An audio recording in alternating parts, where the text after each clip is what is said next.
ساتویں حدیث کی طرف آ جائیے. بہت مشہور روایت ہے جو ساتویں حدیث آپ کے پاس آ رہی، جس میں اللہ تعالیٰ ہم میں کیا چیز دیکھتے ہیں.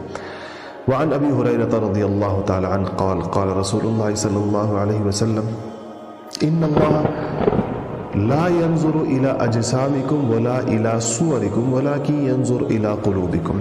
ابو ہریرہ رضی اللہ تعالی عنہ فرماتے ہیں کہ نبی کریم صلی اللہ علیہ وسلم نے ارشاد فرمایا کہ اللہ تعالیٰ تمہاری صورتوں اور تمہارے جسموں کو نہیں دیکھتا، لیکن وہ تمہارے دلوں کو دیکھتا ہے. اچھا، یہ حدیث کچھ اور الفاظ کے ساتھ بھی آپ نے سنی بھی ہوگی، بہت معروف حدیث ہے کہ ان اللہ لا ينظر الى صورکم واموالکم، کہ جہاں پر آئے کہ اللہ تعالیٰ تمہاری شکلوں کو اور تمہارے مالوں کو نہیں دیکھتا، بلکہ اللہ تعالیٰ تمہارے دلوں کو دیکھتا ہے. وَلَٰكِنْ يَنظُرُ إِلَىٰ قُلُوبِكُمْ وَأَعْمَالِكُمْ، اللہ تعالیٰ تمہارے عملوں کو اور تمہارے، مطلب کیا ہے؟ کیا مطلب یہ ہے کہ انسان دنیا میں شاید صورت کا ذکر ہے اور جسم کا ذکر ہے اور صورت کا ذکر ہے، دوسری جگہ پر مال کا ذکر ہے اور صورت کا ذکر ہے.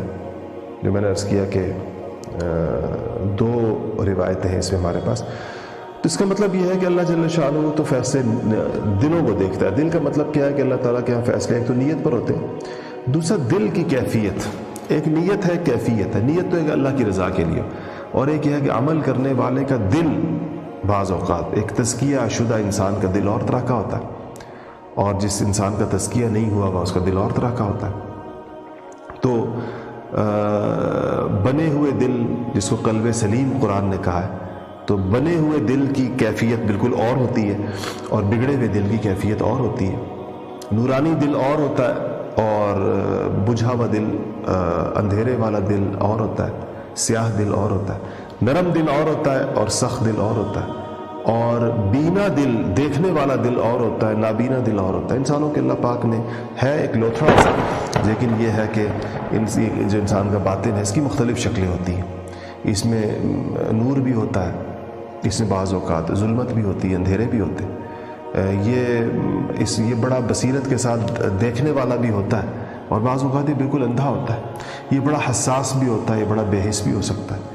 تو اللہ جل شانہ کے ہاں انسان جو اعمال پیش کرے، تو دیکھیں قرآن شریف میں آیا ہے کہ اس دن کے بارے میں ڈرو، یوم لا ینفع مال ولا بنون، جس دن نہ مال کام آئے گا نہ اولاد کام آئے گی، الا من اتی اللہ بقلب سلیم، سوائے ایسے کہ جو لوگ اللہ جل شانہ کے پاس قلب سلیم یعنی صحیح دل لے کر آئیں گے. سلیم بیمار کے مقابلے میں ہوتا ہے، اس کے مقابلے میں عام طور پر سقیم کہا جاتا ہے. سقیم عربی میں بیمار کو کہتے ہیں اور سلیم تندرست کو کہتے ہیں.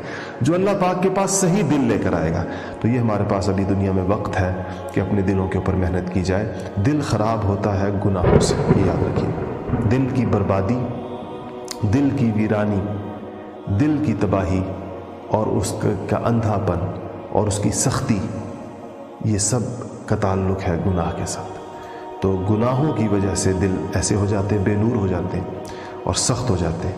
اور پھر جب دل سخت ہوتے ہیں گناہوں کی وجہ سے، تو سارے اعضاء انسان کے سر سے لے کے پاؤں تک اس کے اعضاء و جوارح یہ اللہ تعالیٰ کی نافرمانی کے اوپر تل جاتے ہیں، کنٹرول میں نہیں رہتے پھر انسان کے. پھر وہ دماغ اگر سب سے اوپر ہے تو آپ دماغ سے شروع کریں اور پاؤں کے تک جائیں، تو یہ سارے اعضاء اب اس فاسد دل کے کنٹرول میں ہیں.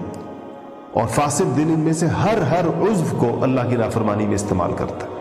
اللہ کی نافرمانی کاموں میں انسان کا دل لگتا ہے. اور فرما برداری اور اطاعت اور نیکی کے کاموں سے انسان کو وحشت ہوتی ہے، حتیٰ کہ ایسی کیفیت ہو جاتی ہے کہ انسان کو نیک لوگ برے لگنے لگ جاتے ہیں. نیکوں کی صحبت سے اس کو ایسی وحشت ہوتی ہے کہ اس کا بھاگنے کا دل چاہتا ہے وہاں سے. نیکی کے کاموں کی طرف اس کی رغبت نہیں ہوتی، حتیٰ کہ خود تو درکنار کسی اور کو نیکی کے کام کرتے ہوئے دیکھیں، اس پر بھی انسان چین بجبی ہوتا ہے، اس پر بھی اعتراضات کرتا ہے. آپ نے نہیں دیکھے ایسے لوگ کتنے؟ خود تو توفیق سرے سے نہیں ہے، دل پر مہر لگی ہوئی ہے. کسی اور کو نیکی کرتے ہوئے دیکھیں تو ان کو تن بدن میں آگ لگ جائے گی، اور اس پہ اعتراضات کرنا، اس کی نیت پر حملے کرنا، اس کے اعمال کو اکارت ظاہر کرنا کہ اس سے کچھ بھی نہیں ہوگا. منافقین کا یہ رویہ ہوتا تھا. تبوک کا موقع ہے، نبی کریم صلی اللہ علیہ وسلم نے چندے کی اپیل کی ہے اور کہا ہے جس کے پاس جو کچھ لا سکتے ہیں. وہی موقع ہے جس میں سیدنا ابوبکر صدیق رضی اللہ تعالیٰ عنہ سارا مال لے آئے تھے، عمر فاروق آدھا لے آئے تھے. تو غریب صحابہ تھوڑی تھوڑی، آج کل کے وزن کے اعتبار سے اگر کہوں، سا اور مد تو آپ نہیں سمجھیں گے جو حدیث کے الفاظ ہیں کہ کلو 2 کلو کھجوریں اٹھا کر لے آئے تو نبی کریم صلی اللہ علیہ وسلم کہ یہی ہے رسول اللہ ہمارے پاس، آنکھوں میں آنسو اپنی اس چیزیں نہ ہونے پر، تو آپ نے قبول فرمایا اس کو۔ تو کہا صحابہ، تو منافقین کہتے تھے کہ اللہ تعالیٰ کو ان کے 1 کلو کی ضرورت نہیں ہے، اللہ تعالیٰ کو کسی کے بارے میں کہتے تھے کہ یہ ریاکاری کر رہا ہے، کسی کے بارے میں کہتے ہیں کہ اللہ کو اس کے 1 کلو کھجور کی کیا ضرورت ہے۔ اس پر اللہ پاک نے قرآن اتارا جبرائیل کے سے کہ ان کو بتائیں کہ اللہ تعالیٰ کے نزدیک ان کے ان عطیات کی کتنی بڑی قیمت ہے۔ یہ جو غریب لوگ اپنی بے بسی کے عالم کے اندر لاتے ہیں، یہ کوئی معمول ہے؟ تو اللہ دلوں کو دیکھتا ہے۔ اللہ تعالیٰ کے نزدیک کوئی پہاڑوں جتنی چیز لے آئے اور اس کا دل اللہ کی طرف نہ ہو تو اللہ کو کیا ضرورت ہے کسی کے مال کی؟ اللہ تعالیٰ تو جہانوں کے خزانوں کا مالک تو اللہ پاک ہے، تو سب اسی کا دیا ہوا ہے۔ وہ تو یہ دیکھتا ہے کہ کس نے کس دل کے ساتھ دیا ہے۔ اگر کسی کا دل اللہ کے لیے، اس نے کوئی چھوٹی سی چیز دی ہے، وہ اللہ کے نزدیک پہاڑوں سے بھی زیادہ اجر والی ہے، قدردان ہے۔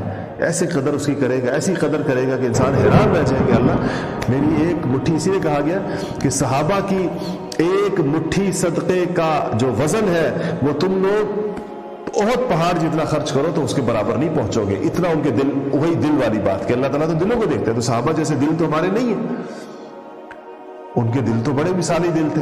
تو یہاں اس حدیث میں اس طرف اشارہ ہے کہ ان نہیں ان لا ينظر الى اجسامکم، اللہ تمہارے جسموں کو، یا دوسری جگہ پر آیا کہ دوسری جگہ ہے الى صورکم واموالکم، یہاں ہے الى اجسامکم ولا الى صورکم، نہ اللہ تمہاری شکلوں کو دیکھتا ہے، ولکن ينظر الى قلوبکم، اللہ تمہارے دلوں کو دیکھتا ہے۔ اللہ پاک ہمیں پاکیزہ دل عطا فرما دے اور اپنی جانب متوجہ دل عطا فرما دے جو لگا ہوا ہو اللہ پاک کے ساتھ، اور اعمال میں اخلاص نصیب فرما دے۔ بغیر اخلاص کے کچھ بھی کیا دھرا سارا بیکار ہے۔ یہ پڑھنا، پڑھانا، بولنا، خرچ کرنا، سب کچھ بیکار ہے اگر اللہ کے لیے نہیں ہے تو۔ اللہ تعالیٰ ہمیں بہت زیادہ اس کی توفیق عطا فرمائے۔